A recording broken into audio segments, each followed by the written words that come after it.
Hegel, Esthétique, tome 1. Le livre de poche, les classiques de la philosophie.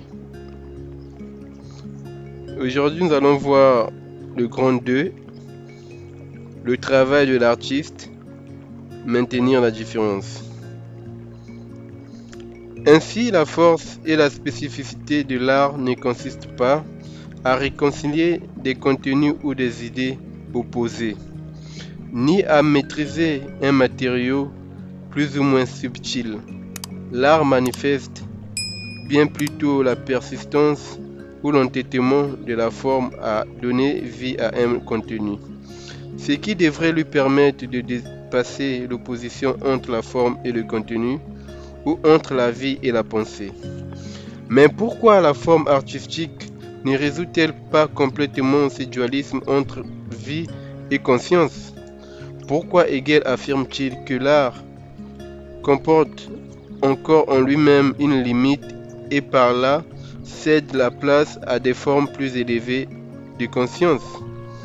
Il ne suffit pas de répondre que le défaut des formes créées par l'artiste consiste à manifester l'esprit de façon seulement sensible. En réalité, la résolution du dualisme est empêchée par le fait que la mise en forme sensible de l'esprit est ici poussée jusqu'à son terme ultime, c'est-à-dire spirituel.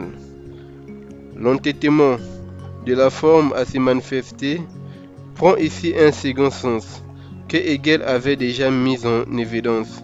La forme monte littéralement à la tête. Elle croit pouvoir acquérir un sens propre, ou une intériorité à part entière. Autrement dit, le processus de la création artistique ne s'arrête pas au stade de la création d'une forme autonome, offerte à nos sens et en même temps parfaitement adéquate au contenu qu'elle représente. On a vu que, dans un troisième temps, cette forme s'ouvre également à ce qui diffère d'elle, c'est-à-dire un nouveau contenu spirituel. Examinons plus précisément ce troisième temps. Comment comprendre ce nouveau dessaisissement? Non plus de l'esprit dans la forme, mais de la forme dans l'esprit. Il implique que la forme va subir une double métamorphose. D'un côté, puisqu'elle s'ouvre à son autre, elle va tenter de se dissoudre en lui pour acquérir la profondeur, l'intériorité, la spiritualité propre au contenu présenté. Mais d'un autre côté, puisqu'elle reste une forme, elle ne peut s'ouvrir à l'autre qu'en se niant, c'est-à-dire en affirmant sa contingence et donc en se dispersant dans le monde extérieur, parmi d'autres formes. Or, c'est l'impossibilité de réunir artistiquement ces deux tendances, l'intériorisation de l'esprit et sa dispersion dans un monde prosaïque, qui marquera les limites de l'art. Hegel illustre ces dessaisissements de la forme dans l'esprit et dans le monde par un exemple que nous allons maintenant développer, la place de l'œil et du regard dans l'œuvre d'art. 1. Le monde objectif de la beauté. Au départ, la forme ne se dessaisit de rien.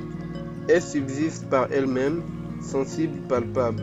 Elle n'a besoin pour apparaître que de se laisser voir par un œil qui la contemple. Elle n'a besoin que d'un individu qui l'apprécie, éventuellement l'artiste lui-même. L'ouverture à l'autre est minimale. L'œuvre se laisse regarder, mais ne regarde pas. Elle est une totalité concentrée qui se suffit presque à elle-même.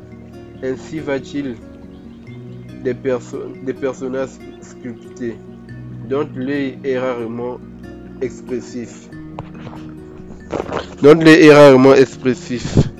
Cette absence de regard véritable ne les prive cependant de rien. Au contraire, elle garantit l'autonomie de l'œuvre d'art, la dérobe aux relations avec le monde extérieur. Par ailleurs, ce premier modèle de la forme artistique ne se borne évidemment pas à la sculpture. Il vaut pour toute œuvre dont la beauté semble persister objectivement, sereinement, indépendamment des intérêts qu'elle manifeste, des passions qui l'ont fait naître, du sentiment intime et profond qu'elle communique au monde. Cet art, comme aveuglé sur le dehors, c'est l'œuvre indépendante en soi, absorbée en elle-même, qu'on peut isoler dans un musée sans en diminuer la puissance. C'est la satisfaction insouciante de ces jeunes garçons peints par Raphaël ou par le parmesan, et regardant dans le lointain espace libre, la libre nonchalance des garçons de Myrilo, bienheureux comme s'ils étaient des dieux de l'Olympe, ou encore la beauté silencieuse et calme du séjour des ombres, dont parle Schiller. Mais c'est aussi un certain type de caractère, un certain type d'artiste, une satisfaction renfermée en soi-même qui ne se manifeste pas seulement dans l'isolement et l'absence de combat, mais lors même d'une profonde fracture à déchirer le sujet en lui-même et son existence tout entière. Ainsi, Édipe, victime du destin, s'aveugle comme une statue antique en se crevant les yeux. Mais cet aveuglement lui est profitable car il reste par là fidèle à lui-même et peut donc affirmer sereinement: c'est ainsi.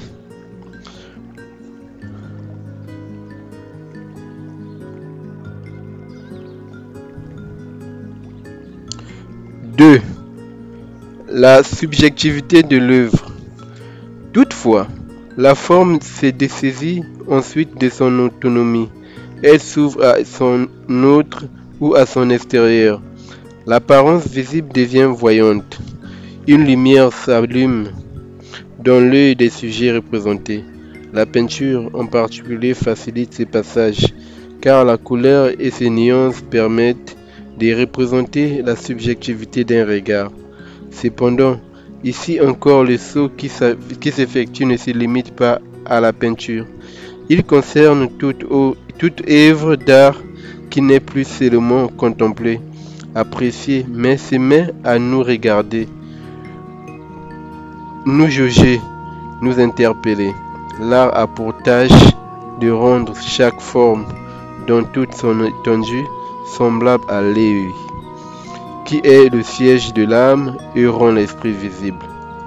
Ou encore, de même que Platon s'écrit dans son diptyque célèbre à Astère: lorsque tu regardes les étoiles, ô toi, mon étoile, je voudrais être le ciel et te contempler de mes 1000 yeux. Inversement, l'art fait de chacune de ses productions un argus aux 1000 yeux, par lesquels l'âme et la spiritualité intérieure se laissent voir en tout point.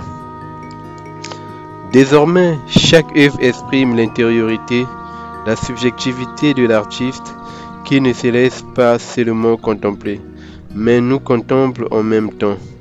Or, ce qui apparaît ici comme un élargissement des tâches de l'art correspond par ailleurs à un renversement d'ordre religieux. Le passage du classicisme au romantisme, l'esprit divin ne se tient plus serein et retiré du monde, mais nous regarde tout en nous s'offrant à nos yeux. Dans la sphère classique, le rayon de l'esprit venait du dehors et ne rencontrait rien qui lui réponde. Il appartenait au spectateur seul qui ne pouvait contempler le personnage, pour ainsi dire, âme dans âme, œil dans œil. Le dieu de l'art romantique, au contraire, un dieu qui voit, qui se sait, qui se saisit dans sa personnalité intérieure et qui ouvre les profondeurs de sa nature intime.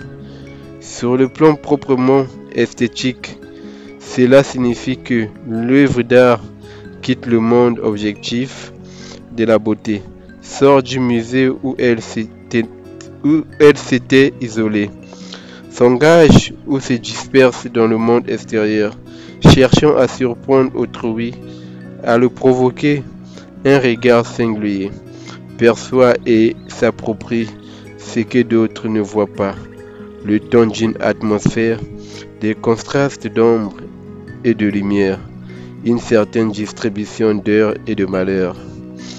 Mais loin de se borner à signaler ses formes, l'artiste se sert d'elle pour nous faire signe, non plus s'offrir à nos yeux, mais accrocher littéralement notre regard en nous défiant.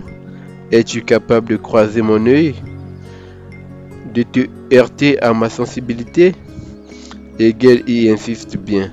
Ce point lumineux, cet œil qui apparaît dans l'œuvre et nous regarde, ne réconcilie rien.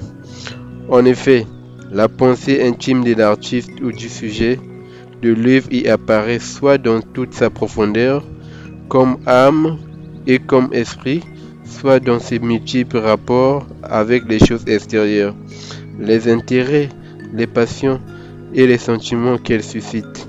L'art subjectif tend ainsi à mettre en avant ou bien ce que l'artiste a cru voir, ce qu'il a voulu dire, ou bien ce que l'on en a vu, ce qu'on en a retenu. Surgit alors un nouveau type de caractère artistique où les rapports au monde, non plus sereins et insouciants, mais distants et ironiques, qui se complaît à souligner l'irréductible différence entre la subjectivité et ce que les autres en font. Si cette différence penche en faveur du regard du sujet, c'est-à-dire du côté de l'intériorité, elle engendre le chagrin et la maladie de la belle âme. Le regard sans cesse tourné vers le ciel, l'artiste s'abuse, se flatte lui-même et développe en même temps une susceptibilité infinie à l'égard de tous les autres, qui devraient à tout moment deviner, comprendre et vénérer cette beauté solitaire. Et si les autres n'y arrivent pas, l'âme tout entière en est secouée jusqu'au tréfonds et infiniment blessée. Inversement, si la différence incline vers l'extérieur, si le regard de l'autre qui l'emporte, l'esprit aventurier et chevaleresque de l'artiste succombe, comme dans Quintoche, sous le poids du ridicule. Aux yeux d'autrui, les significations, les sentiments qui devraient animer son œuvre tendent à se réifier, quand ils ne deviennent pas simplement prosaïques et ordinaires. La sérénité renfermée des dieux ou des sujets classiques s'est ainsi transformée en un nouvel entêtement du caractère, puisque l'on demeure fidèle à soi-même, il faut aller jusqu'au bout dans l'extériorisation de soi, et par conséquent, maintenir et supporter la différence entre son intériorité subjective et la manière dont elle se manifeste à l'extérieur. Cette mise en abîme s'opère dans la poésie, incapable d'échapper aux triades de l'épique, du lyrique et du dramatique, puisque ce dernier genre comprend lui-même la tragédie, la comédie et le drame. L'artiste tient ferme dramatiquement à sa sensibilité intérieure lyrique d'une part, et à ses aventures extérieures épiques d'autre part. Fin du point 2.